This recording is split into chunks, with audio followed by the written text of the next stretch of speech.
Buenos días a todos y a todas. Bienvenidos a este acto de presentación de la Fundación Gadea Ciencia en nuestra Universidad de Valladolid. Yo, antes de dar la palabra a José Antonio Gutiérrez para que nos ponga en detalle qué es lo que significa la Fundación Gadea Ciencia, qué objetivos tiene, qué perspectivas, quería hacer una breve introducción, una pequeña reflexión desde el punto de vista universitario. Siempre en la universidad, como tenemos una de las principales misiones, la generación de conocimiento y la transferencia de ese conocimiento a la sociedad, estamos muy concernidos, muy preocupados siempre por que haya unas estructuras sólidas, porque tengamos unas infraestructuras adecuadas para el desarrollo de la investigación, para que todo el talento que se genera en la formación de nuestros estudiantes, todo el talento que trasladamos a la sociedad, que formamos en nuestras universidades y que ciertamente es muy valorado tanto a nivel nacional como internacional, todo ese talento pueda dar su fruto, pueda devolver a la sociedad lo que la sociedad ha invertido en su formación. Y una de las mejores maneras de hacerlo es a través de la generación de conocimiento y la transferencia para servir como motor de desarrollo económico y social. Y siempre reivindicamos a las instituciones públicas, a las administraciones públicas, siempre reivindicamos pues esa potencia, ese mayor músculo que nos permita desarrollar ese talento y solicitamos siempre mayor financiación. Al final todo esto se traduce en recursos económicos. Siempre demandamos que en nuestro país nos situemos a la altura de otros países que nos rodean, de nuestro entorno, y nos situemos en una posición ventajosa que nos potencie hacia el futuro, porque creo que uno de los grandes motores de la sociedad del futuro es la inversión en conocimiento. Bueno, pues en los países de nuestro entorno, además de las inversiones públicas, también suele haber inversión privada, suele haber potenciación desde los ámbitos privados hacia la investigación. Y esa también es otra carencia que tenemos en nuestro país. Entonces, yo quería destacar hoy particularmente que esta iniciativa de una fundación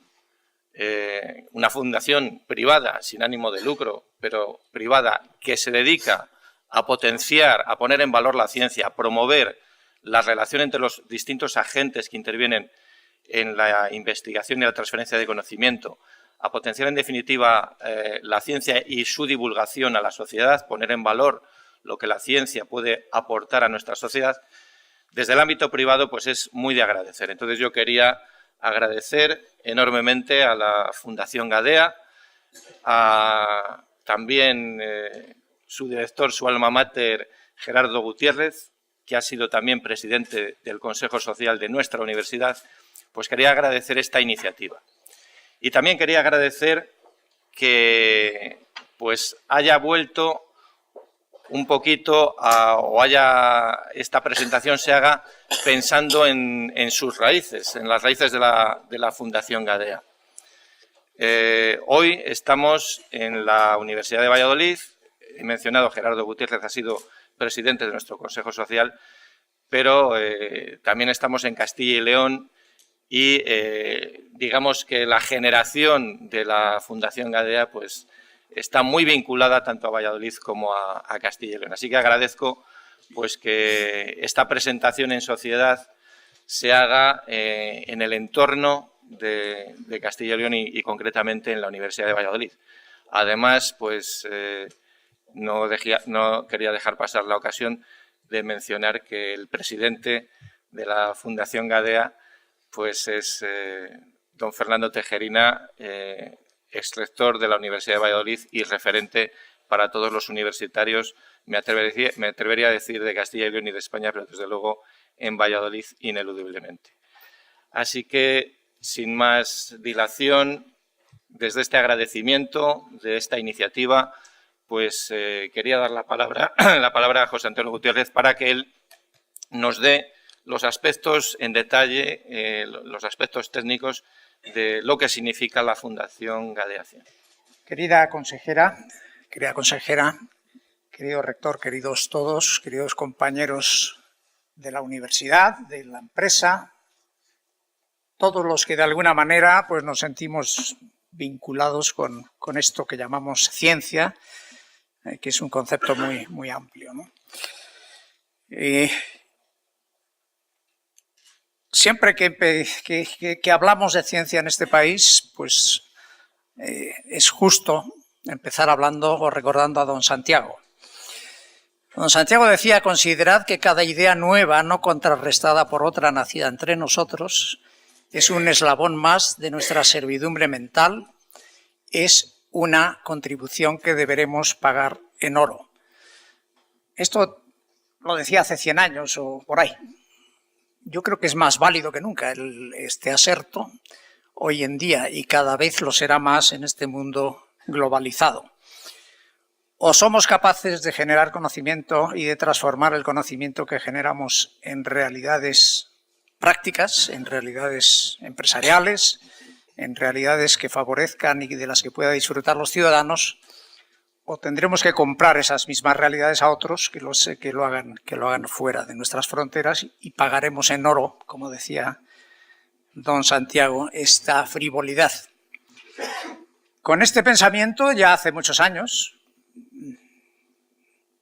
pues una serie de personas más o menos ligadas al mundo de la ciencia, casi todos del área de la biomedicina, porque, bueno, simplemente porque yo soy médico y porque yo estaba entonces en el Carlos III y por una serie de razones.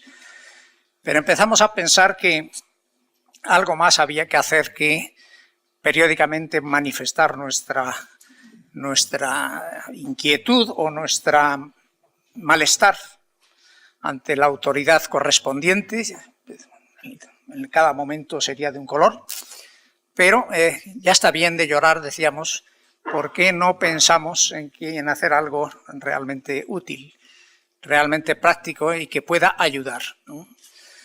Y con esa premisa, más o menos, pues bueno, dándole vueltas durante años, pensamos que nuestros científicos deben de adaptarse a una realidad, que es la realidad actual, la realidad de un entorno cada vez más tecnificado y más problemático, más competitivo, y que tenemos que ponernos en condiciones de competir. Decíamos, queremos contribuir a cerrar el círculo de la I+D+I, favoreciendo la aproximación entre los agentes sociales, económicos y empresariales en un entorno de colaboración internacional en la que España contribuya al progreso de forma destacada. Eso que ven ahí abajo a la izquierda es un libro que editamos una serie de personas, estas mismas personas más o menos a las que me estaba refiriendo, en que reflexionábamos sobre la situación de la ciencia en España. Esta era una segunda edición, la anterior se había hecho 10 años antes, y lo curioso es que esta era muy parecida a la anterior en cuanto a sus conclusiones, es decir, que en 10 años el panorama había cambiado poco. ¿Por qué estamos así? Decíamos, ¿cómo definíamos la situación y los porqués de esa situación? Y decíamos, bueno, aquí hay un pasado histórico, que evidentemente no vamos a entrar en él, que nos condiciona.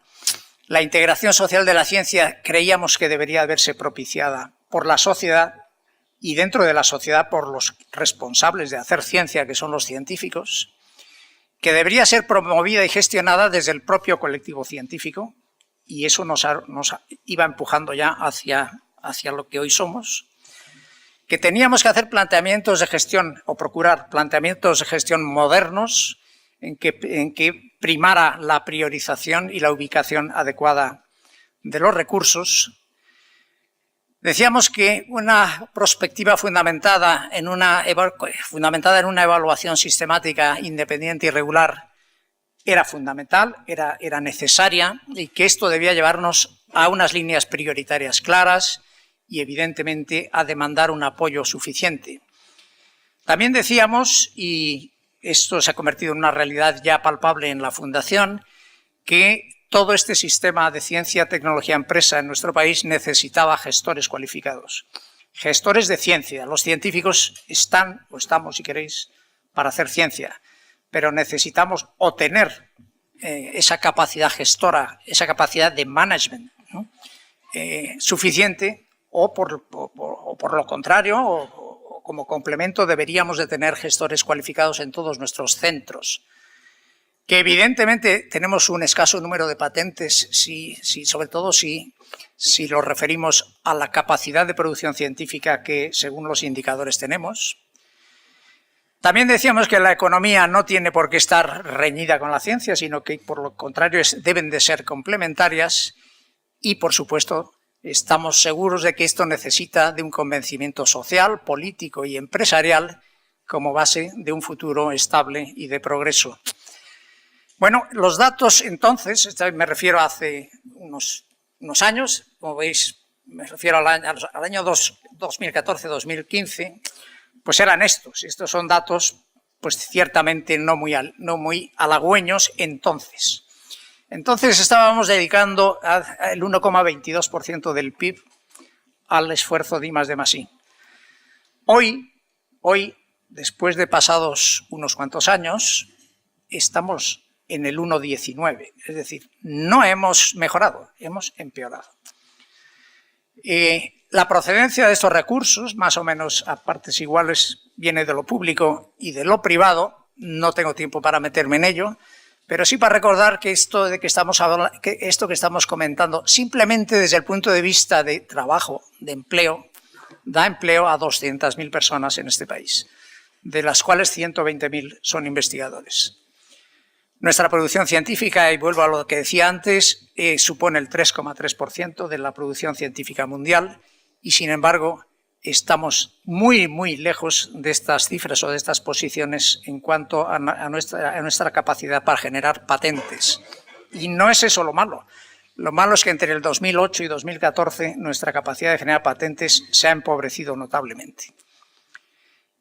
Y dicho esto, tenemos solo en el CSIC 131 centros que podríamos llamar de investigación. Tenemos hoy 82 universidades públicas y privadas. La red ITEMAS supone 96 centros. Tenemos 261 oficinas de transferencia de resultados de investigación. Tenemos 45 parques tecnológicos. Tenemos 19 infraestructuras de las que llamamos científicas y técnicas singulares. Es decir, tenemos no menos de 600 y pico, la cifra que pongo ahí son 12 centros de investigación en nuestro país. Creemos que tenemos capacidad para más, no para tener más centros, para hacer que estos centros produzcan más. Y por supuesto, si tenemos más centros, bienvenidos sean. Pero hay una cosa llamativa que sí que hay que detenerse en ella y es estudiar, digamos, la parte última de la cadena, que es la empresa. Nuestras empresas en España son empresas fundamentalmente basadas en las pequeñas y medianas empresas. Para que se hagan ustedes una idea, lo que llamamos grandes empresas, empresas con más de 250 trabajadores, suponen el 0,2% de las empresas españolas.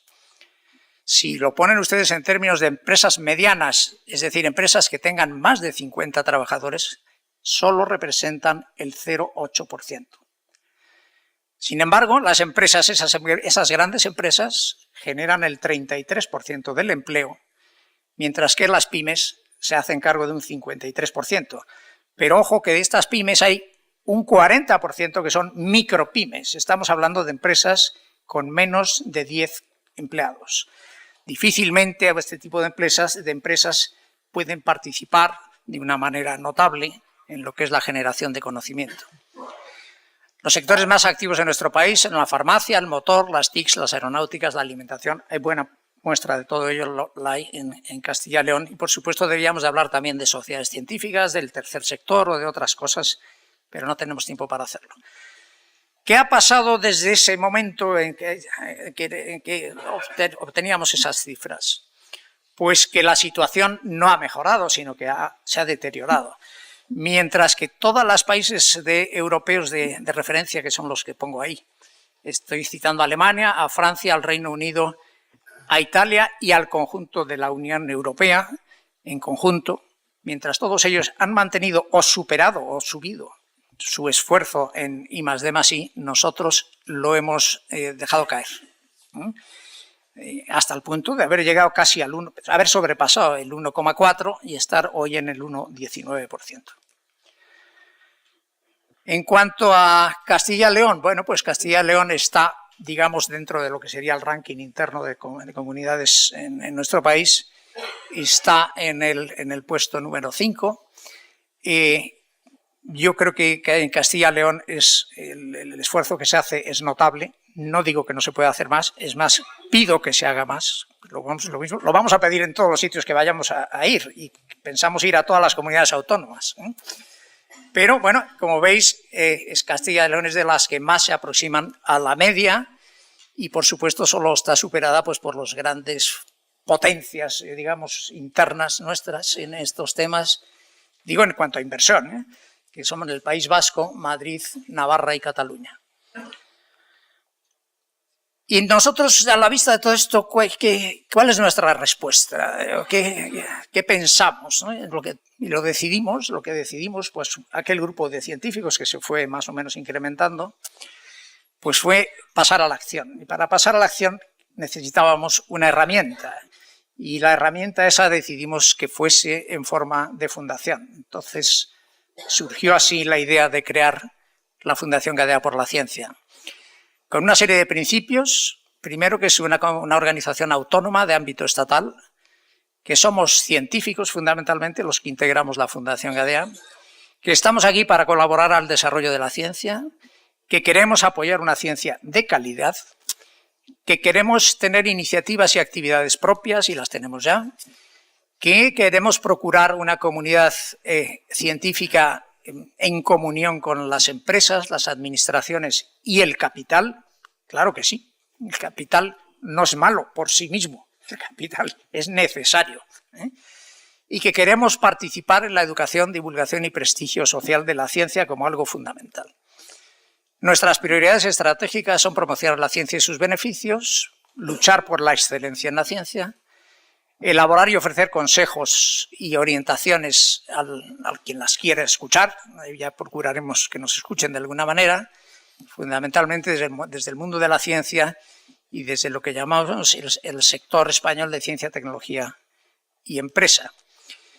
Que queremos fortalecer la interacción entre todos los agentes, que queremos aumentar o ver cómo aumentamos o atraemos más financiación a la I+D+I, que queremos profesionalizar la gestión, que queremos participar y cooperar internacionalmente, cuanto más mejor, y sobre todo mirando hacia Iberoamérica, y que queremos que los ciudadanos quieran, entiendan y se sientan atraídos por la ciencia y sus beneficios.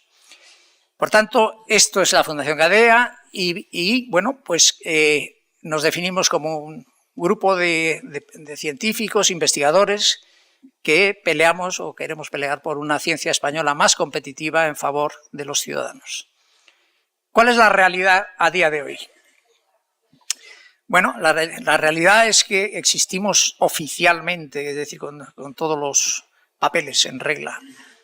Conseguir los papeles para crear una fundación a nosotros nos ha costado casi año y medio, con todos los papeles en regla encima de la mesa. O sea que ya empezamos a atisbar ciertos problemas. Pero bueno, lo tenemos hace un año, más de un año. ¿Y qué ha sucedido a lo largo de este año? Bueno, no vuelvo a repetir todo esto porque es lo mismo que decía antes. Estamos seguros de lo que queremos hacer. Creemos que la ciencia es un derecho y un servicio imprescindibles en los planteamientos y esquemas de un Estado moderno. Y bueno, pues decimos, ya estamos aquí, vamos a empezar a llamar a las puertas de nuestros colegas a ver si quieren colaborar a esta función. Un año después somos 260. Los 260 se han elegido todos por estrictos conceptos de meritocracia. No están todos los que tienen que estar, evidentemente. Ya estarán, esperamos. Pero lo que no cabe duda o no nos cabe duda es que los que están, lo están por méritos propios. Y entonces cuando nos encontramos con que tenemos 260 a día de hoy, en realidad a diciembre del año pasado, es que ha habido una ampliación, ahora os la voy a contar, éramos 211 a finales de año del año pasado. Bueno, ¿cómo nos organizamos con toda esta gente para hacer cosas prácticas, ¿no? Lo primero vamos a agruparlos por áreas de conocimiento. Y entonces han salido 12 áreas de conocimiento, que son las que ven ahí, en las que cada una de ellas hay una serie de personas, hasta sumar esas 211. Una cosa, en Castilla, de Castilla y León, en la columna de la derecha, como veis, hay 7. Que la sitúa, en cuanto a participación en nuestra fundación, la sitúa más o menos en el 5º o 6º puesto. La que más tiene es Madrid, después es Cataluña, después es Valencia, después es Andalucía, no me acuerdo si Valencia o Andalucía están antes, probablemente esté antes Andalucía, y probablemente también, no me equivoque, la 5ª o la 6ª es de Castilla y León. Bueno, una cosa que tropezábamos al ver esto, y dicho todo lo anterior en cuanto a organización, era que de esas 211 personas, solo 38 eran mujeres. Bueno, en un momento como el actual, en que se comenta y se habla tanto de la igualdad y de todas estas cosas, pues pensamos, oye, ¿esto por qué sale así? Entonces, sale así. Y sale así de una manera espontánea, y no sale aquí así, sale así en cualquier país en que se haga una selección por meritocracia. ¿Por qué? Pues porque la mujer se ha incorporado más tarde, por una serie de razones que se traducen al final en que los índices H pues, predominen en esas proporciones más o menos los varones sobre las mujeres. Pero eso no es la realidad. O sea, la realidad es que la mujer empuja cada vez más, ocupa cada vez más puestos de responsabilidad, que ya hay muchas y grandes empresas en que las mujeres en el ámbito de la dirección son tan notables y tan frecuentes, tan numéricas como lo son los varones, si no más, en según qué tipo de empresas. Y esa es una realidad que no hace falta ser ningún adivino para darse cuenta de que va a ir a más. Afortunadamente. Bueno, pero nosotros de momento lo que queríamos era, oye, esto nos parece que no está bien, ¿no? Vamos a hacer una convocatoria extraordinaria solo para mujeres, de tal manera que vamos a poner 50 o 60 mujeres más en el Consejo, que es el órgano de participación de los científicos en la Fundación. Hemos hecho una convocatoria en que se han presentado 120 mujeres de las diferentes áreas de conocimiento, como veis ahí, a través de los correspondientes métodos de selección. Hemos seleccionado la mitad de ellas para este momento, ¿no? Evidentemente todas las demás quedan en fila de espera, ¿no? Como hay muchísimos varones también en fila de espera, no todo el varón que ha llegado aquí ha entrado, ni mucho menos, ¿no? Bueno, entonces, ¿qué pasa? Pues bueno, que ahora si estábamos en un 80-20, ahora nos vamos a quedar en un 65-35, ¿no? Que está mejor y que estará mejor conforme pase el tiempo. Pero bueno, esa es la realidad. Acciones o actividades. Esta sobre la que quiero llamar la atención es el PADIT. Este es un programa de formación de gestores de instituciones de investigación, innovación y transferencia tecnológica. Lo hacemos con el IES. Estamos convocando, como veis abajo, la segunda edición. La primera edición fue un éxito total y no me da tiempo para glosarlo más. Simposios científicos de primer nivel organizados por cada una de las áreas. De momento se han organizado 2, uno por el área de matemáticas sobre el tema Big Data y aplicaciones, que fue un éxito. El segundo, organizado por el área de medicina sobre la terapia del cáncer actual, todo lo que tiene que ver con la medicina de precisión y la inmunoterapia, que también fue un éxito. El tercero, que será en el mes de junio, lo organiza el área de medio ambiente y el tema es la biodiversidad y la biomasa y cómo tratar y mantener la biomasa, entendiendo que entre la biomasa estamos los seres humanos.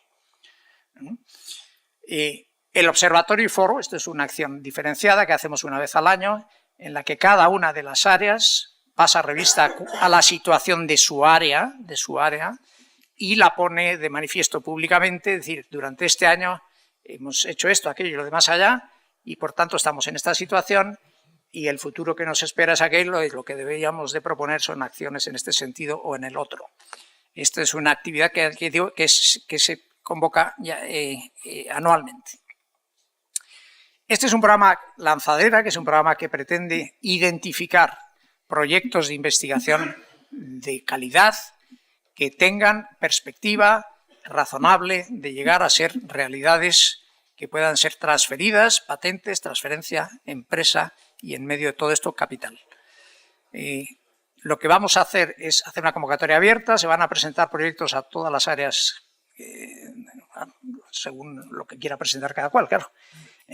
Se seleccionarán los mejores proyectos, a 2 de ellos les daremos una financiación propia de la Fundación, con carácter de préstamos reembolsables, para ayudarles a tirar adelante y para tratar de llevar adelante ese proyecto que hemos evaluado como bueno. Las evaluaciones las hacen los propios miembros de las áreas, es decir, por tanto, científicos de la máxima cualificación. Entonces, a esos que evaluamos positivamente les ayudamos nosotros, pero además les ponemos en contacto con las empresas de capital riesgo o con las entidades financieras, o, en su caso, con empresas que puedan acoger el proyecto e interesarse por seguir adelante con él. Todavía no hemos empezado esta convocatoria, esperamos poderla empezar en la primavera de este año. Hay otras cosas previstas, como organizar debates por la ciencia, en que invitemos al público general a que se siente con 3 o 4 investigadores a debatir sobre temas de interés general y que estén en la actualidad, como puede ser pues eso, el cambio climático o lo que sea, ¿no? Esta es una acción que todavía no se ha comenzado tampoco, pero esperamos hacer ahora. Esta es otra acción que estamos empezando hoy aquí, que es la presentación de la Fundación Gadea en las comunidades autónomas. Como veis, hay ya prevista la segunda presentación en la Comunidad de Valencia, que está en preparación para finales de este mes de febrero. Evidentemente, todo lo que hacemos tenemos que comunicarlo, y en esto tenemos, porque si no te ven, pues no existes, y para eso estamos haciendo un esfuerzo muy importante de comunicación con empresas muy notables en el sector. Hemos empezado a editar el boletín informativo de la Fundación Gadea Ciencia hace un par de meses.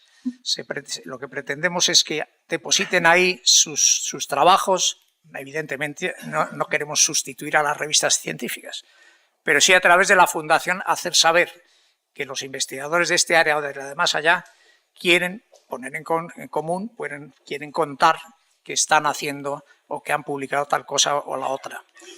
Eso a través de las áreas, lo mismo que admitir o recibir las inquietudes o las noticias de ámbito científico que puedan interesar a todos. Esto es un tema que está en estudio, no sabemos todavía si lo vamos a hacer o no, probablemente sí, porque nos apetece y porque creemos que puede ser muy útil e interesante, y es crear unos premios que en principio ya tienen hasta el apellido de Omniscientia. Lo de Omniscientia es todas las ciencias, y esto de todas las ciencias es algo que forma parte de nuestra identidad. O sea, tenemos todas las ciencias representadas a través de las 12 áreas de conocimiento. Y termino con esta, que esta la escribí esta mañana, hablando del futuro. Y empiezo diciendo, somos una realidad que supera las más optimistas expectativas. Y es verdad, como he querido transmitirles. Hemos reunido bajo el epígrafe de Fundación Gadea por la Ciencia a buena parte de nuestros mejores científicos. Nos concitan y unen unos estatutos que parten del análisis y reconocimiento de una situación de nuestra ciencia que debe verse superada en favor de toda la sociedad, y ponen los estatutos, los medios para que las respuestas puedan proponerse y gestarse. Todas las ciencias están representadas y organizadas en 12 áreas de conocimiento llamadas al análisis desagregado de la realidad y a su posterior puesta en común. Las posibilidades que se ofrecen a través de esta organización son muy grandes y deberemos saber aprovecharlas. Consecuencia, llamaremos a los agentes sociales y económicos, administraciones, mundo académico y empresas para ofrecer nuestros servicios y pedir su colaboración imprescindible. Creemos que hay, bueno, un germen, más que un germen, yo diría que ya es un embrión que incluso se aproxima al final de la gestación, pues si no está ya parido, por lo menos, a lo mejor estamos hoy pariéndolo aquí, y tenemos muchas esperanzas de que esto pueda ser útil para todos. Y por supuesto lo ponemos al servicio de todos ustedes. Muchas gracias. Muchas gracias, José Antonio, por esta clara y detallada perspectiva de la Fundación. A continuación, pues tenemos el privilegio de contar con la presencia de la consejera de Economía y Hacienda de la Junta de Castilla y León, doña Pilar del Olmo. Agradecemos el arropar este acto y el poner en valor este acto con su presencia, así como con otras autoridades de la Junta de Castilla y León, como la consejera de Agricultura y también nuestra directora general de Universidades e Investigación. Tiene la palabra doña Pilar del Olmo. Y yo creo, por la presentación tan exhaustiva que ha hecho José Antonio, que va a tener muchísimo éxito y va a dar sus frutos, que al final necesitamos de todos los agentes para que, en este caso, nuestra comunidad y España, pues tengamos un futuro mejor, y para tener un futuro mejor desde el punto de vista social y económico son necesarias iniciativas como la que hoy se está presentando aquí en la universidad. Es una iniciativa más y permítame que agradezca especialmente a la familia Gutiérrez, que muestra la implicación que tiene esta familia y fundamentalmente Gerardo, que es al que más conozco, con Castilla y León y en este caso con España.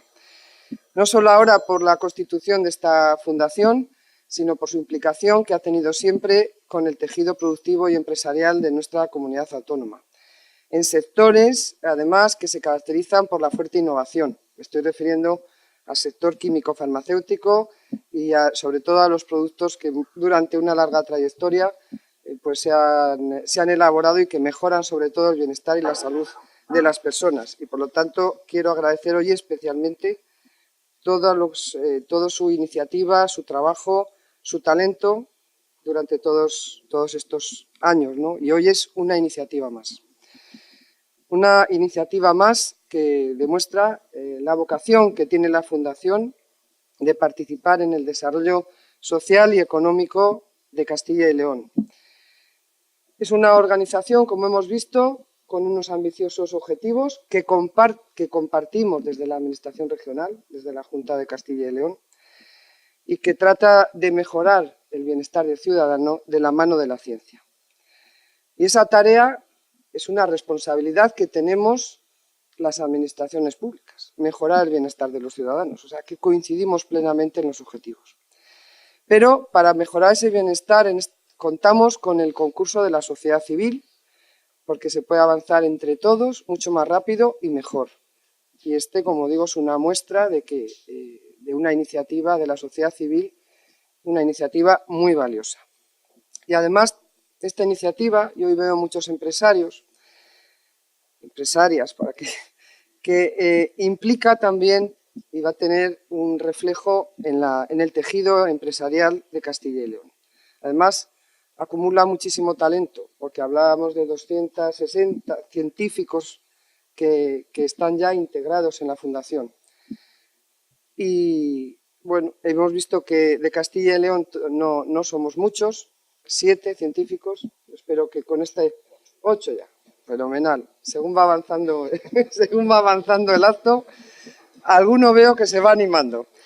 Pues la verdad es que yo animo a todos aquellos que cumplan con esos cortes y esos requisitos que ponéis, pues que se integren en esta fundación. He visto en el ámbito que cada vez va a haber más mujeres. Bueno, yo creo que ahora mismo ya las oportunidades son las mismas, incluso como ha explicado el director de la fundación, bueno, pues a lo mejor nos hemos incorporado más tarde a las tareas científicas. Se han incorporado más tarde las que están en las tareas científicas. Bueno, yo creo que también esto en un tiempo razonable creo que habrá seguramente una absoluta igualdad o al contrario, incluso las mujeres pueden superar a los hombres. Lo importante es el talento. Es lo importante.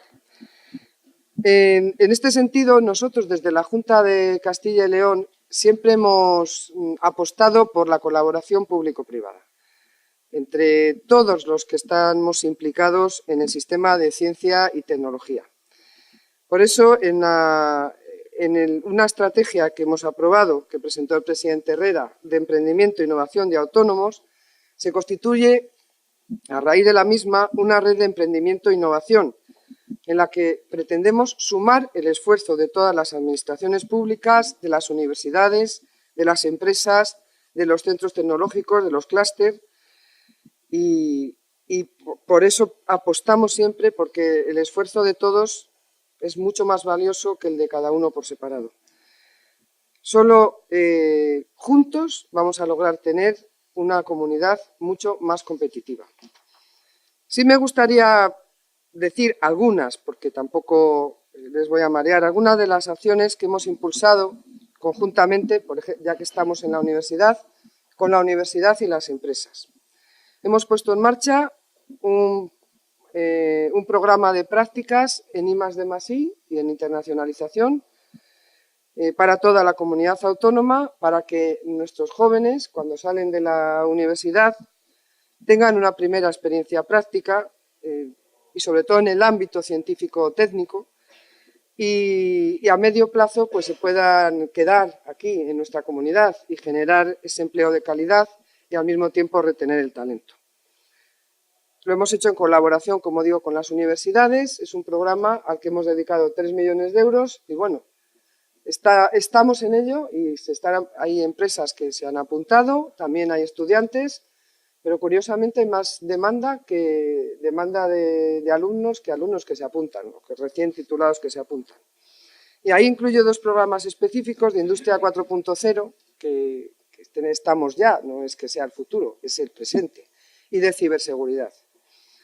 También interesantes unos encuentros que estamos haciendo entre titulados y empresas, y que están promovidos por el Instituto para la Competitividad Empresarial, con un lema que es: conoce a las empresas que están buscando tu perfil. No es específicamente de I+D+I, pero es verdad que las empresas demandan muchas veces pues, recién titulados con talento. Y en ese sentido nosotros lo que intentamos es acercar las demandas de las empresas a ese personal cualificado para que se conozcan mutuamente, porque eso es muy importante. Hay veces que las empresas se quejan, digo con perdón, las empresas no os quejáis de nada, pero a veces necesitamos personas con talento y al mismo tiempo las personas con talento dicen: me tengo que marchar de Castilla y León porque no encuentro ese trabajo que se adecúa a lo que quieren hacer, ¿no? cada persona.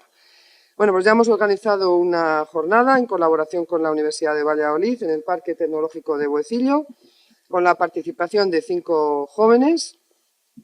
Y bueno, pues vamos a hacer otro relativamente pronto, en marzo también, de este mismo estilo, en Valladolid, y posteriormente lo vamos a hacer en León, Salamanca y Burgos, con la participación de las principales empresas y con los titulados y los estudiantes de último curso de las universidades y también de la formación profesional. Y también iniciamos el año pasado un programa de apoyo al emprendimiento tecnológico e innovador 2018-2020 también con las universidades.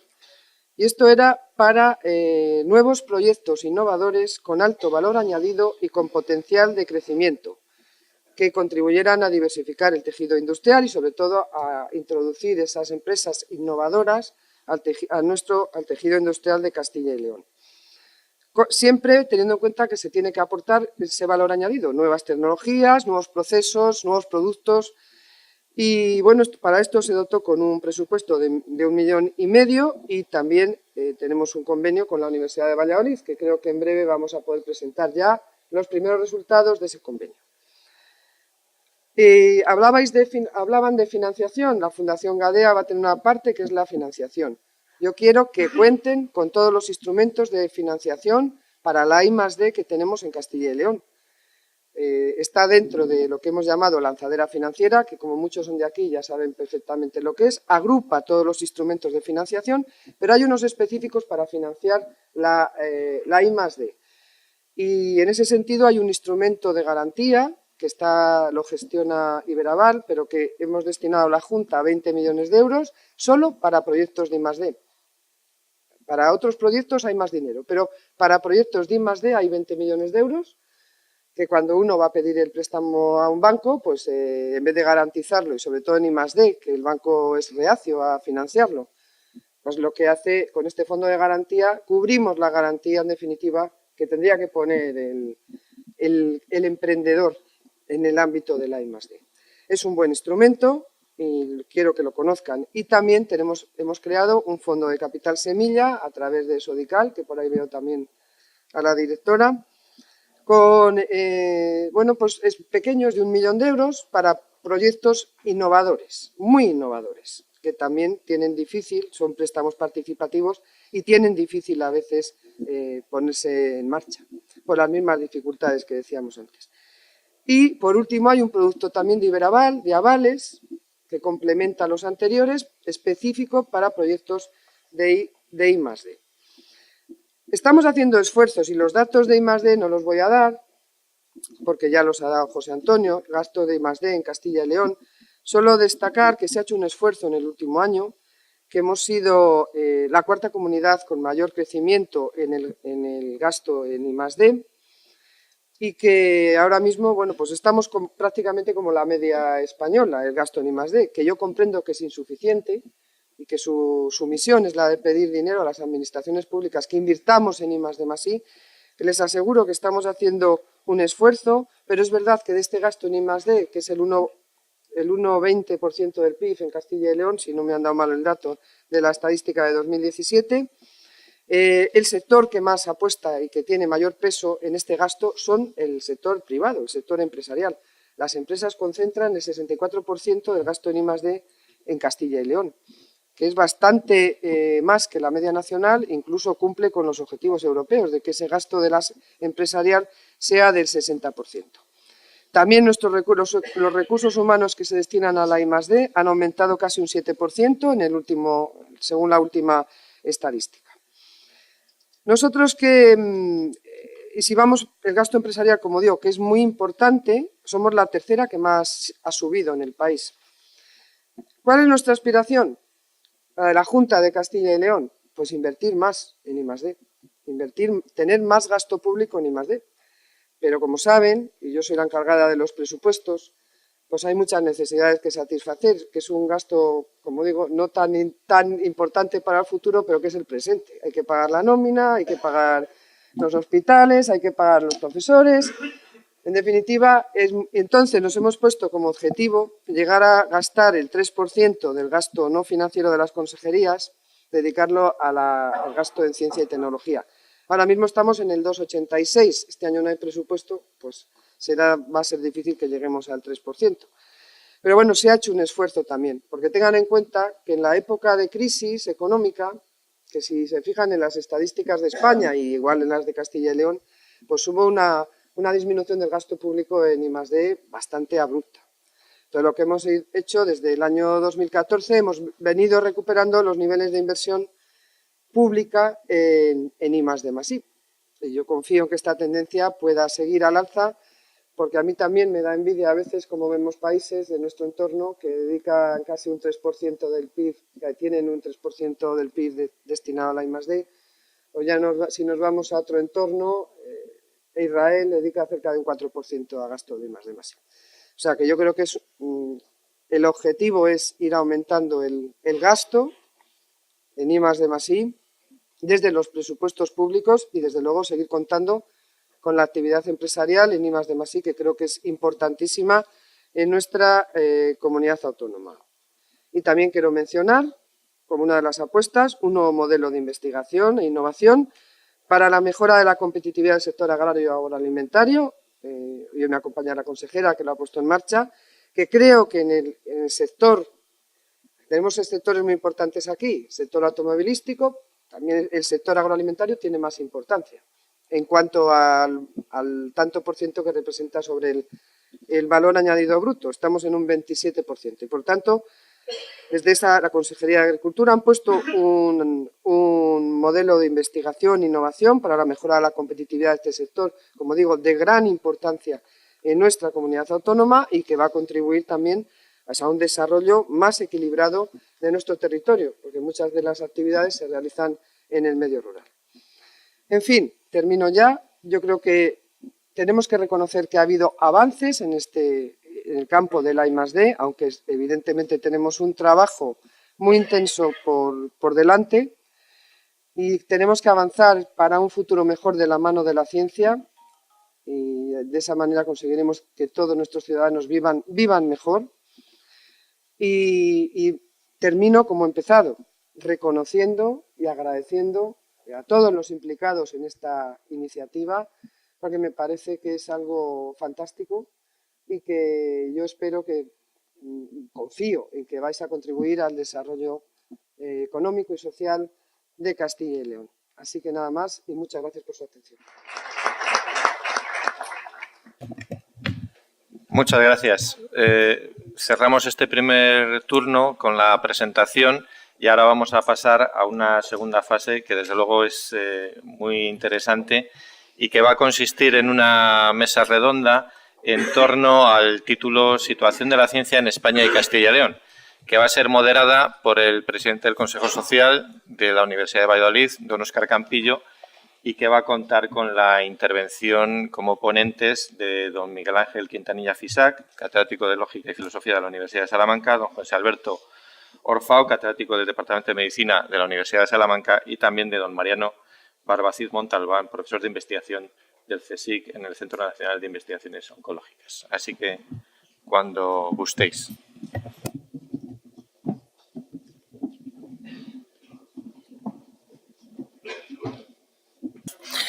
Conozco el proyecto Fundación Gadea desde los albores, desde que era una idea en la cabeza de Gerardo Gutiérrez y siempre desde el principio me pareció una idea insólita, una idea deslumbrante que yo, en fin, ni aun conociéndole y aun sabiendo sus orígenes leoneses que compartimos, ni aun así pensé que fuera capaz de llevarlo a cabo como lo ha llevado a cabo al final. Hemos visto en palabras de José Antonio lo que es y lo que quiere ser la Fundación y desde luego creo que es el resultado, la consecuencia del espíritu emprendedor, del espíritu de lucha, del inconformismo, incluso de la rebeldía que siempre ha animado a su alma mater, a Gerardo, un empresario farmacéutico de éxito que lejos de comprarse un barco, por ejemplo, y poner la barriga al sol el resto de su vida después de vender su compañía, pues lo que ha hecho es invertir en una fundación para la divulgación y para la visibilización de la ciencia y su fortalecimiento en favor de la educación, en realidad en favor del futuro, en favor de este país, en favor de esta comunidad. Bueno, arrancamos hoy las presentaciones públicas y qué mejor forma de hacerlo que con tres espíritus también emprendedores, tres espíritus también pioneros, tres investigadores, tres científicos, tres profesores. El rector ya les presentó por su nombre.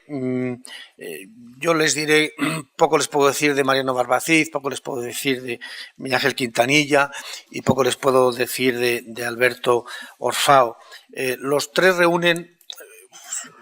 son tres gigantes, los tres reúnen varias facetas, son investigadores, son profesores, han sido gestores, en el caso de Miguel Ángel Quintanilla, políticos también, porque fue senador, estuvo al frente de muchas responsabilidades y fue el impulsor de muchas mejoras para la universidad. Él decía antes, cuando estábamos los cuatro juntos, que pensaba que nunca había invertido tanto dinero en investigación desde los Reyes Católicos a los 2 años que él fue secretario de Estado de Universidades. Sabéis que son de referencias mundiales ambos, quiero decir de Mariano Barbacid con el famoso oncogen que dio lugar a la biología molecular y de Alberto, que también gestiona grupos de investigación sobre el cáncer. Decía antes que 67 personas, ¿no? De las cuales solo el 12% tienen contratos fijos, que, en fin, nos explicará después qué significa eso. Va a intervenir primero Miguel Ángel, con una intervención muy cortita, y empezamos ya después a reflexionar y a debatir y a confrontar las ideas sobre el estado de la ciencia en Castilla y León y en España, y qué medidas podríamos tomar concretas. Les pido mucha concreción a los tres para resolverlo en caso de que sea necesario. Miguel Ángel. Lo de los Reyes Católicos era en privado, ¿no?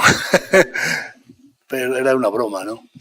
Pero es verdad que hemos tenido la suerte de asistir a una época en nuestro país en el que la ciencia ha despegado de una forma extraordinaria. Y esto es lo primero que quería decir, primera reflexión. Y por resumir cosas que ya se han dicho, pero enfatizando aspectos que quizás no son los que solemos enfatizar. La situación de la ciencia en España en estos momentos está mejor que nunca. Es decir, somos un país cotizado mundialmente, nuestros científicos se mueven por todo el mundo y en todas partes lo respetan. Y aunque andamos escasos de premios Nobel, tranquilos que ya llegará. Las cosas tardan. Decía el director que en estos momentos debemos estar en el 3,5% de producción científica mundialmente homologable.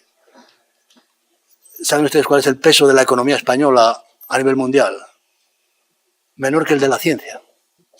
Pesamos el 2,5 en el Producto Mundial Bruto, en cambio el 3,3, el 3,5 en la producción científica. O sea, somos más ricos en ciencia que en dinero, digamos, que en producción.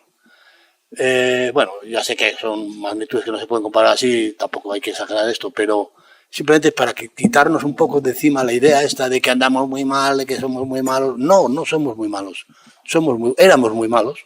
El primer informe que hizo la OCDE con motivo del último plan de desarrollo de López Rodó, creo, fue en el año 68, por ahí, 67, y se publicó en el 71, hay un librito azul que se puede encontrar todavía en la biblioteca del Ministerio, y dicen allí los expertos, dicen, en España no hay nada de investigación. Las universidades españolas no investigan, no existen. Bueno, esa era la situación y ahora estamos donde estamos. Y estamos... Lo primero, no estamos tan mal. ¿Qué ha pasado? Es verdad que llevamos unos años de crisis después del 2010 que han sido de desastre y hemos perdido muchísimo. Hemos bajado en el esfuerzo en I+D, hemos bajado en la contratación de personal, está el famoso, en fin, la famosa prohibición de revisar las plantillas de investigadores y de funcionarios y incrementar las bajas que se van cubriendo con nuevas plazas, etcétera. Todo esto ha hecho que en estos momentos hayamos perdido masa crítica de número de investigadores, a pesar de que la productividad sigue funcionando bastante bien, y masa crítica de bienes de inversión en ciencia y tecnología. Pero esto es una época que está terminando, yo creo que está terminando, y no hay más que escuchar a la consejera, pero también a los ministros, a los consejeros de otras comunidades. Cuando hablamos de estas cosas, todos están esperando el momento de darle el empujón. Yo que querría transmitir como reflexión, aparte de este toque optimista que creo que es obligatorio. Bueno, que quizá también deberíamos aprovechar la experiencia que hemos tenido y que tenemos para analizar qué podemos hacer que no hayamos hecho bien y que podamos hacer mejor. En línea con lo que ya ha dicho también el director de la Fundación, ¿no? Que bueno, iniciativas como la creación de esta misma fundación son un tipo de iniciativas de políticas científicas, políticas en el sentido de policies, ¿no? De estrategias de promoción de la ciencia que no han sido prioritarias en nuestra experiencia ¿no? de los últimos años, pero que a lo mejor están señalando un camino en el que habría que explorar, hacer mayores esfuerzos. Y me refiero a lo siguiente.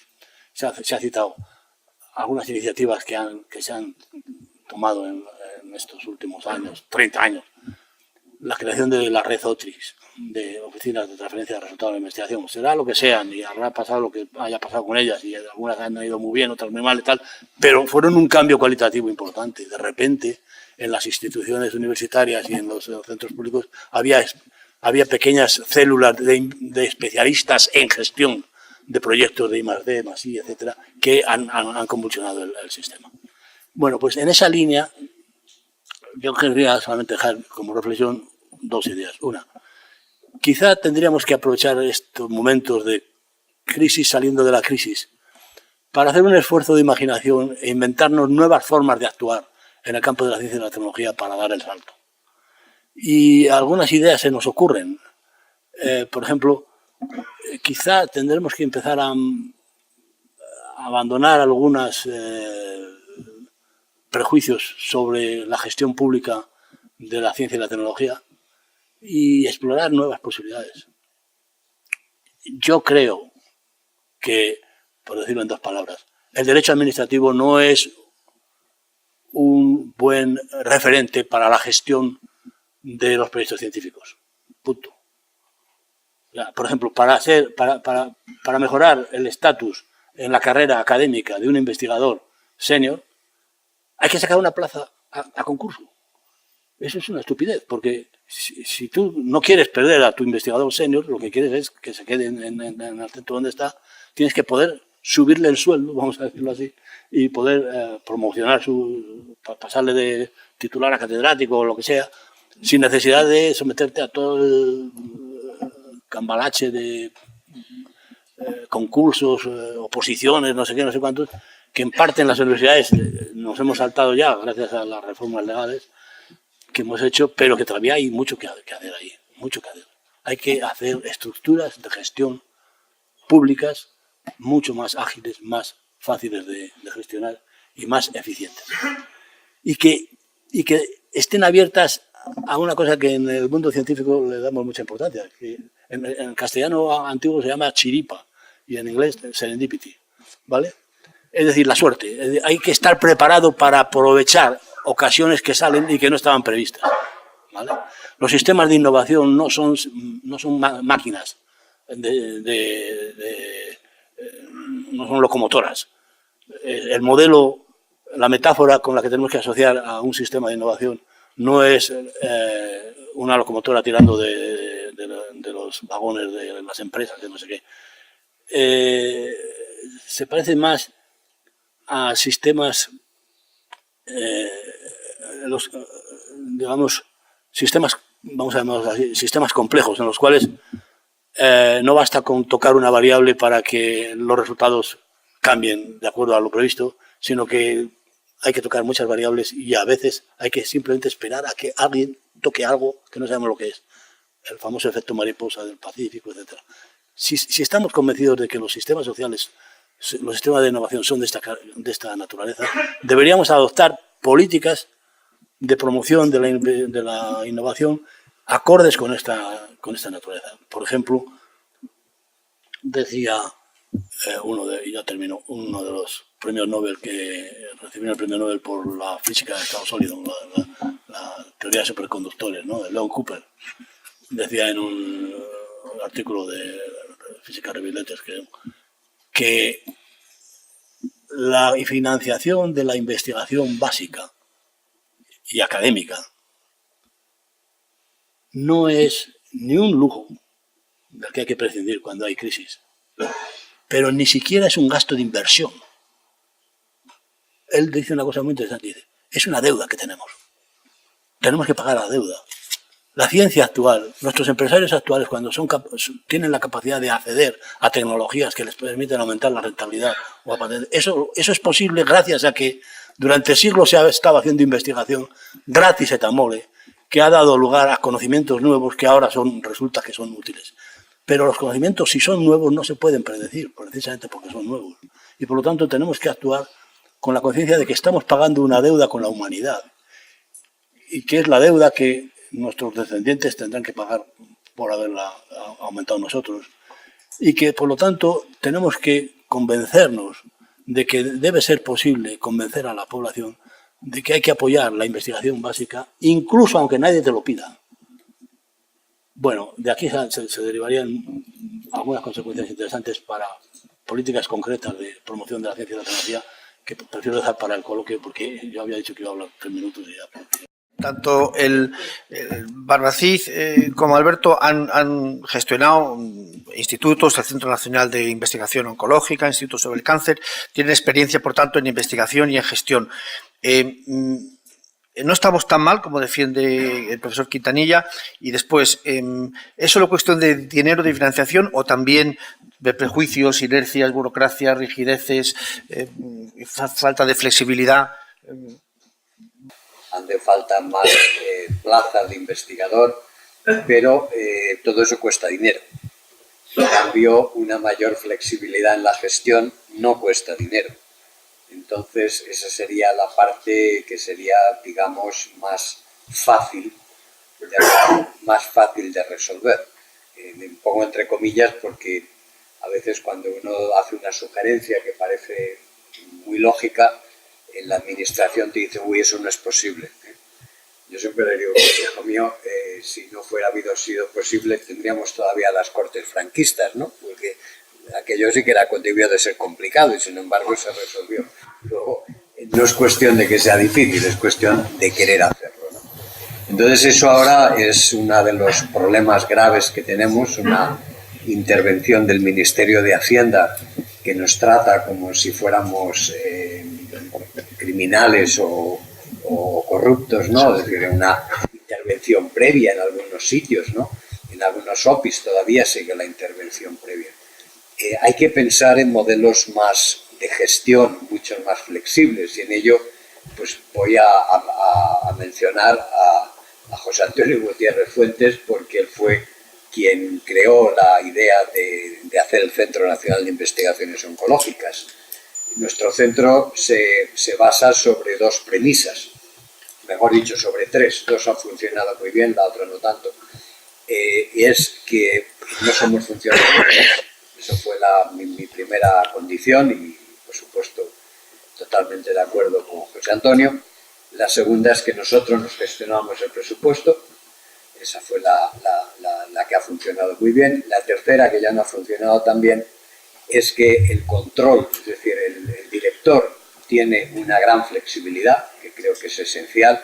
Todo esto no inventamos nada, ¿eh? Todo esto está inventado en Estados Unidos, en el mundo anglosajón, o sea que no nos ponemos ninguna medalla, pues simplemente aplicar lo que funciona en otros sitios. La tercera, que fue la que no fue posible, fue que el control del centro, porque todo tiene que tener un control, si no, no existiría el Tribunal de Cuentas, etc. El control tenía que hacerse por personas interesadas en el éxito del centro, no en un político, y perdón por la expresión, porque no quiero ofender a nadie, un político que eso no le importa, es decir, que le viene porque, bueno, es el cargo y algo tengo que hacer aquí, ¿no? Entonces, ahí es donde ha fallado el sistema. Pero por lo demás, creo que es un modelo mucho más flexible, que también es cierto que es una organización mucho más pequeña. Cuanto más pequeña es una organización, más fácil de hacerla flexible. Yo he trabajado en la industria farmacéutica con 45.000 empleados y también había burocracia, a pesar de ser una empresa privada. Entonces, quiero decir, con esto, y para no extenderme más, lo que quiero decir es que tenemos que separar lo que es más difícil de conseguir, que es aumento en el presupuesto, aumento en el número de plazas, que no viene a ser más que aumento de gasto, aumento en las infraestructuras, que todo requiere un aumento de inversión, y como decía la consejera, hay otras cosas, eso es el futuro, hay otras cosas que atender hoy y todos lo entendemos, pero lo que no es entendible es que el Ministerio de Hacienda nos siga tratando con las cortapisas, es decir, incluso dinero que viene de fuera de España, nos lo controlan como si fuera dinero suyo. Es decir, no tenemos flexibilidad para aparejar esos dineros y eso evidentemente representa un gasto de tiempo y de energía que es un gasto que deberíamos de hacer, una energía deberíamos de usar para investigar. Así que yo pondría el énfasis inmediato en una mejora de la gestión.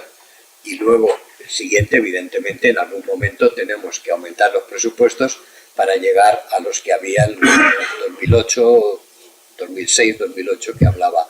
Yo creo que la situación de la ciencia en España se define con dos palabras: manifiestamente mejorable. Y eso supone, lógicamente, aspectos que simplemente necesitan ser reformados, reconducidos. Puede ser la gestión, pero es también el mercado laboral. Es decir, la ley de la ciencia ha facilitado de alguna forma la contratación, pero solo de titulados superiores para arriba. Y en investigación también hay personal que no es titulado superior. Es decir, que hay un aspecto de gestión tremendamente importante, porque la investigación funciona con proyecto, funciona con obras y servicios, pero requiere de personal altamente cualificado.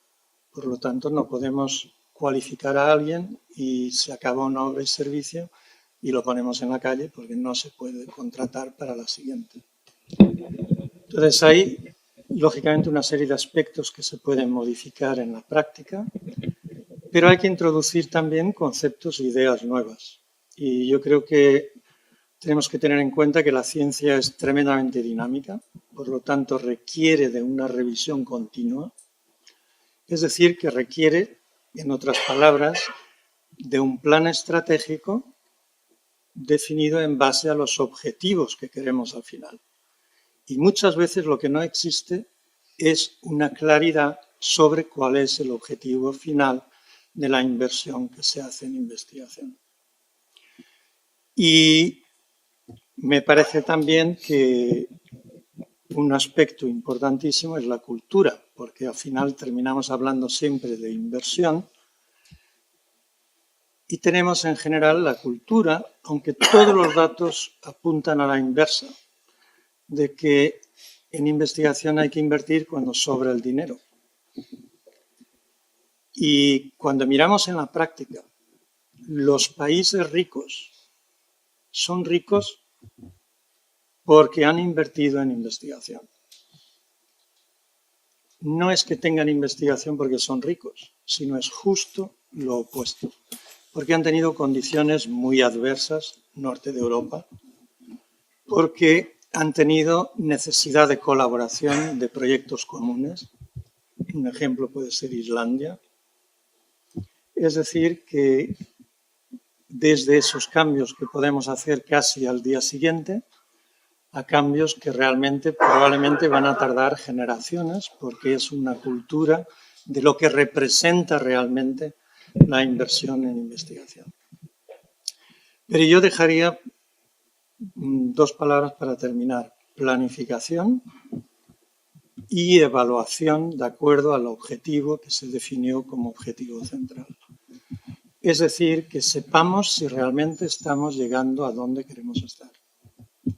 Porque si tenemos planes pero no evaluamos nunca, si no sabemos dónde queremos llegar con esos planes, pues es imposible que realmente surja esa cultura de invertir en investigación. Entonces, la secuencia crisis económica, atención a primeras necesidades, luego menos para inversión y ya esperaremos a recuperarnos para volver a invertir, podríamos decir que es dañina o que es perversa o que es un círculo. Una. Y dos, los instrumentos de medida, que ha hecho alusión ahora mismo el profesor Alberto, los instrumentos de medida de la excelencia o de la investigación, ¿son los adecuados o también habría que modificarlos? Antes le escuché decir a Alberto, en Estados Unidos no te piden tantos informes o ninguno, si te exigen el resultado para el cual te han contratado. Es que todavía lo de las oposiciones, ustedes supongo que también interaccionarán en el extranjero con personas extranjeras y viajarán. Entonces, ¿han intentado alguna vez explicarle en Estados Unidos lo que es una oposición? Con la cara que le miran, diciendo, este ha salido de la caverna, ¿no? Entonces, ya digo que yo la primer condición que hablamos con el doctor Gutiérrez Fuentes es no tener, al no tener funcionarios no había oposiciones, se contrataba puramente por meritocracia, ¿no?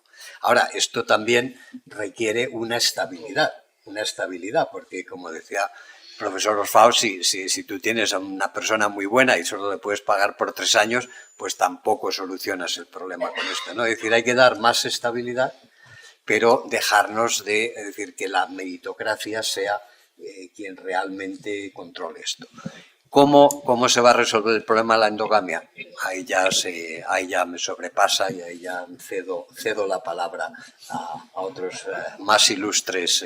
No voy a contestar al tema de la endogamia porque no sé cómo se hace. Si lo supiera, lo habría hecho cuando pude. Lo que sí puedo decir es que todos mis discípulos son catedráticos fuera de mi universidad. No tengo a nadie en mi grupo que haya sido alumno mío. Todos han venido de fuera y los míos han ido todos fuera. Y una vez lo puse eso en una reunión de departamento y me dijeron, ¿estás loco? ¿Vas a reunirnos? Digo, no, yo quiero que mis alumnos tengan los mejores puestos en el mundo y que los mejores del mundo puedan venir aquí. Ese no es, estoy de acuerdo contigo, que ese no es el eslogan, digamos, la máxima que rige en la mayor parte de las políticas de gestión de recursos humanos en las universidades, vamos a llamarlas así, pero es culpa nuestra, de los profesores. Somos nosotros los que evaluamos a nuestros colegas y los que hacemos esas cosas. Y hay que acabar con eso. ¿Cómo se acaba? Creando una cultura diferente, una cultura más basada en las tradiciones académicas más, digamos, valiosas que en nuestras costumbres funcionariales. ¿Es posible incorporar esta cultura anglosajona, diríamos, para terminar rápidamente, a nuestro mundo académico? Yo creo que sí, porque otras cosas hemos hecho. Hace unos años, cuando no había índices H, es que ni siquiera era posible explicar en qué consistía el Science Citation Index y los indicadores de productividad, etcétera. La gente no los entendía y no quería saber nada. Hoy día está eso muy aceptado, incluso a lo mejor en exceso. Por lo tanto, es posible, la comunidad científica española es muy dinámica y se puede adaptar perfectamente. Yo creo que también se puede acabar con esos vicios, igual que, por ejemplo, hemos asistido, tarde en mi opinión, pero bueno, hemos asistido a una reacción de la comunidad académica frente a fenómenos como el plagio y cosas de estas que no sabíamos que estaban infectando, digamos, a la comunidad científica de la forma como lo hemos descubierto en los últimos años, ¿no? Entonces, se puede hacer, no sé cómo, pero se puede hacer. Ahora, hay algo que yo querría enfatizar, que Osfao ha hecho referencia a ello. Nuestro problema no es fundamentalmente financiero ni político, es un problema cultural. ¿Cultural qué quiere decir? Quiere decir que no estamos acostumbrados a valorar y a representarnos la realidad de la ciencia y la tecnología de una forma adecuada a su desarrollo. Estamos más bien, en el mejor de los casos, hemos logrado tener una idea de la ciencia y la tecnología como un instrumento, como una palanca para la economía, para las empresas. Esto es una parte. Hay que hacer un esfuerzo, y aquí hay empresarios, y yo me dirigiría a ellos sobre todo, tenéis que hacer un esfuerzo para incorporar la cultura científica, no como demandantes de ciencia, sino como promotores de ciencia. Y no, digamos, en competencia con el Estado, sino en cooperación con las iniciativas públicas. Yo creo que hay un cambio cultural ahí que tenemos que hacer. Y termino para que se entienda mejor lo que quiero decir. En el año 2003 hicimos un estudio en mi grupo de trabajo de la Universidad de Salamanca sobre políticas científicas, un estudio sobre la cultura científica en los medios de comunicación de Castilla y León, en los medios locales, analizando cuántas noticias científicas salían en los periódicos locales de Castilla y León. Año estoy hablando de 2003. Y era horroroso. Nadie hablaba de nada que tuviera nada que ver con la ciencia, salvo que fuera una noticia de la NASA o de la agencia Reuters que venía por el servicio de noticias. Pero el periódico que estaba dando información científica sobre lo que se estaba investigando en el laboratorio que estaba al lado, en la misma calle, simplemente no existía eso. ¿Por qué? Porque los periódicos locales, los medios locales no tenían medios para poder generar eso. Entonces se nos ocurrió una idea, y es crear una agencia de noticias científicas, que todavía está por ahí, no sé si está aquí la corresponsal, hola Cristina. Esta es la corresponsal de la agencia. se llama Agencia DICIT. Es una agencia de noticias científicas de carácter regional, pero que actualmente la región es el mundo, porque representa delegaciones en toda Latinoamérica, etc. ¿Y qué pasó? Que una serie de especialistas empezaron a generar noticias científicas y los medios empezaron a sacarlas. ¿Y por qué insisto? Es una anécdota, lo digo, pero es significativa y simbólica. Hay una anécdota que me gusta mucho contar y que ayer la confirmé por teléfono otra vez, una vez más, porque no sea que estuviera yo inventándomela. Eva Martín del Valle es una investigadora de la Universidad de Salamanca, muy conocida. Hace 15 años era una becaria Ramón y Cajal. Y estaba investigando sobre unas técnicas, ella es ingeniera química, estaba investigando unas técnicas de microencapsulación de fármacos para su destrucción, etc. Y entonces la agencia DICIT sacó un reportaje sobre su proyecto de investigación que se publicó en un medio local. Y hubo un señor que resultó ser un empresario brasileño, que dirige una empresa que se llama Golden Química, que leyó aquello y dijo, ay, esto me interesa mucho. Golden Química estaba trabajando en tejidos capaces de, digamos, repartir sustancias humidificantes para las prendas deportivas. Y le pareció que las técnicas de microencapsulación de Eva Martín del Valle podían aplicarse para prendas deportivas. Entonces nos llamó a la agencia y dijo, ¿quién es esta señora? ¿Dónde está? La pusimos en contacto. De ahí surgió un proyecto de investigación multinacional entre Brasil y Salamanca. Y ayer llamé para saber si eso seguía y sí, sirve. Es una chiripa, decía antes, es una casualidad, pero es una política cultural difundir en la ciencia, en la prensa local, fíjense ustedes, que resulta que tiene efectos para una iniciativa de innovación tecnológica insospechada. No podemos pretender hacer políticas científicas y tecnológicas en las que todo esté controlado de antemano. Tenemos que dar pie a la improvisación, tenemos que generar un sustrato de iniciativas que permitan hacer cosas imprevistas. Porque si no hacemos eso, nunca vamos a dar el salto. Bueno, yo creo que uno de los problemas culturales que tenemos es que la ciencia para nosotros es un lujo. En realidad, en otras culturas, la ciencia es la joya de la corona. Es decir, aquí somos capaces de pagar miles de millones por un futbolista, pero no por un premio Nobel de física. Pues no sé por qué. Es un problema cultural. Tiene que cambiar. La gente tiene que estar orgullosa de que la Universidad X ha podido contratar, gracias a la fundación tal, al premio Nobel no sé qué, en vez de estar orgullosa de que fulanito ha contratado un club de fútbol para meter un gol.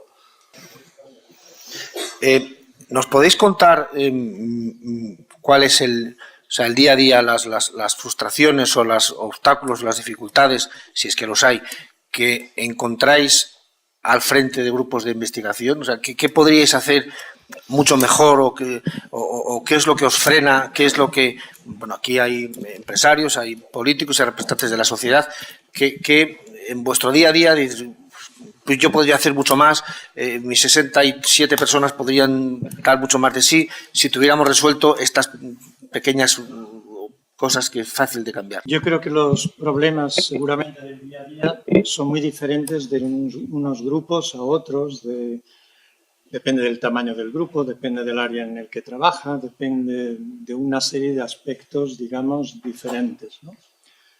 Pero a mí me gustaría destacar uno especialmente, que es la necesidad de multidisciplinaridad dentro de un grupo de investigación.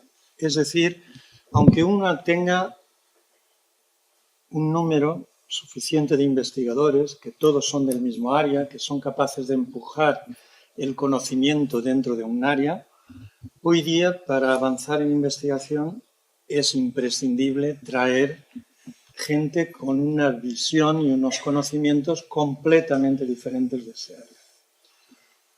Y el segundo aspecto es la industria, porque para trabajar en investigación uno requiere la tecnología puntera. Y mientras que en Estados Unidos se desarrolla esa tecnología en los laboratorios de investigación, aquí la tenemos que comprar. Es decir, que necesitamos el acceso. Y en ese acceso, pues normalmente van tiempos de investigación, va un producto predefinido que no se adapta exactamente a lo que nosotros queríamos. Entonces, de alguna manera, esos dos aspectos yo creo que son muy importantes para proyectos grandes, que yo creo que son proyectos motores de la ciencia y de la tecnología, que en este momento yo creo que tenemos inversión muy limitada en España en crear esos equipos grandes multidisciplinares o crear esas estructuras mixtas de industria y investigación pública, ¿no? Bueno, estoy de acuerdo. Yo, afortunadamente, ahora tenemos nuestro grupo, somos ahora 20 personas, una situación muy favorable. Entonces no me puedo quejar, el centro nuestro no tiene los problemas de burocracia que he mencionado antes, o por lo menos los tiene mucho menos que los que hay en el Consejo, en el CSIC y supongo que en la universidad también, o sea que por ahí tampoco nos podemos quejar. Pero sí que evidentemente cuando uno piensa, lo que decía el profesor Fa, cuando uno piensa en proyectos macro laboratorios, es decir, de juntar varios laboratorios, la verdad es que no hay financiación. La financiación sigue siendo muy limitada, tienes que recibirla de muchos sitios y es quizás en este momento lo que a nosotros también nos gustaría poder emprender. Es decir, a mí me dan, yo que tengo sobre todo relación con el mundo americano, me da mucha envidia mis colegas que cuando tienen una idea pues van a algún sitio que yo no sé dónde es y encuentran inversores que ponen 50, 60 millones de dólares sobre la mesa sin más allá que una idea que ha sido publicada en un trabajo en Science o en Nature o en Cell, ¿no? Eso aquí en España sería, vamos, es que ni lo intento, ¿no? Vamos, ni se me ocurre. Entonces esa parte sí que realmente, pero claro, ya estamos hablando un poco ya del cuento de la lechera pero bueno, siempre es bueno pensar por arriba, ¿no? Solo una idea. Yo creo que hay algo que no hemos hecho bien en general en este país, pero que ahora últimamente se va mejorando, que es que pensamos que el flujo de la ciencia a la economía va en una sola dirección, es decir, tenemos grandes ideas científicas y grandes proyectos científicos de los que sacamos patentes que luego vendemos a las empresas que las explotan. Y esto no funciona muy bien en nuestro país porque hay un déficit de aplicaciones. Pero a lo mejor teníamos que explorar el proceso inverso, potenciar que las empresas tengan mecanismos para definir su demanda de tecnología y que los proyectos se monten en función de la demanda existente y no solamente en función de, que es inevitable, pero no es suficiente, en función de la lógica interna de la investigación científica. Hay que explorar formas de participación de las empresas en el proceso de investigación, no solo como receptores, sino como animadores o promotores de proyectos de investigación y de colaboración con los laboratorios públicos, etc. Es una intuición, no sé hasta dónde nos puede llevar eso, pero es algo que está poco explorado, en mi opinión, y que deberíamos... En Castilla y León se están haciendo cosas, se ha citado antes, y el programa de especialización inteligente de la Unión Europea va en esa dirección también, ¿no? Habría que explorar eso, porque yo creo que no podemos permitirnos el lujo de perder cualquier oportunidad de mejorar nuestra forma de gestión. ¿Hay alguna diferencia entre el estado de la ciencia en Castilla y León y en el resto de España? Y si la hay, ¿es mejor, es peor? ¿Cuál es su impresión? Los números siempre indican que Castilla y León está como en la media alta, ¿no? No está con el grupo de cabeza, pero está ahí en la media alta y entendiendo todas las particularidades que tiene la comunidad, pues yo creo que es una posición que no es mala, ¿no? Lo que sí es verdad es que a veces no hace falta inventarse nada. Es decir, ha habido iniciativas y apuestas de algunas comunidades autónomas muy fuertes por la investigación. Yo creo que Cataluña, por ejemplo, con programa ICREA, pero con otros programas, el ICREA académico, pues ha hecho una apuesta muy fuerte y además con un retorno muy importante. Solo un paréntesis. Es decir, todo el dinero de investigación, 40% va directamente a las arcas públicas, porque son seguridad social, son IRPF, es una inversión en juventud, es una inversión en gente cualificada, es todo lo que falta a la comunidad. Son las políticas anti-envejecimiento. Es un área donde hay que invertir. Y decía que hay otras comunidades como Andalucía, que yo creo que también han hecho un esfuerzo grande en investigación, pero quizá hay un esfuerzo, quizá con los objetivos menos definidos, que yo creo que ha terminado siendo menos eficiente. Entonces yo por eso creo que es muy importante saber cuál es el objetivo cuando uno invierte para saber cómo medir si lo está logrando o no lo está logrando, ¿no? Mi impresión es que estamos siempre en la media. Nuestra capacidad de investigación está muy bien, pero no somos tan competitivos como algunas regiones que han tomado iniciativas más atrevidas, digamos. Por ejemplo, hay dos programas que a mí me gusta citar, que es uno en el País Vasco y otro en Cataluña, que son muy parecidos, que es el programa ICREA y el programa Ikerbasque. Y bueno, siempre estamos hablando de eso, pero no hemos logrado hacer algo parecido. A lo mejor teníamos que hacerlo. Yo creo que es un problema, tenemos capacidad, pero falta también un poco el empujón. Osadía. Yo tengo un sesgo porque conozco muy bien el Centro de Investigación del Cáncer y estoy muy orgulloso ahí de su director, que está sentado ahí en esa silla, que trabajamos juntos en nuestros momentos difíciles y bueno, pues digo que es sesgada, me parece que Salamanca, y pues también conozco algo, pero menos de Valladolid, luego ya del resto conozco menos, pero bueno, yo no soy un indicador fiable para dar una opinión sobre esto, simplemente pues que lo que conozco pues es muy bueno, pero desde luego también hay muchas cosas que no conozco. Muchísimas gracias. Hemos presentado la primera comunidad, la primera vez, una hermosa realidad como la Fundación Gadea, por tres acreditados, solventes, reconocidos, premiados, científicos, el profesor Barbarcid, el profesor Quintanilla, el profesor Orfao, que afortunadamente no son futbolistas. Muchas gracias.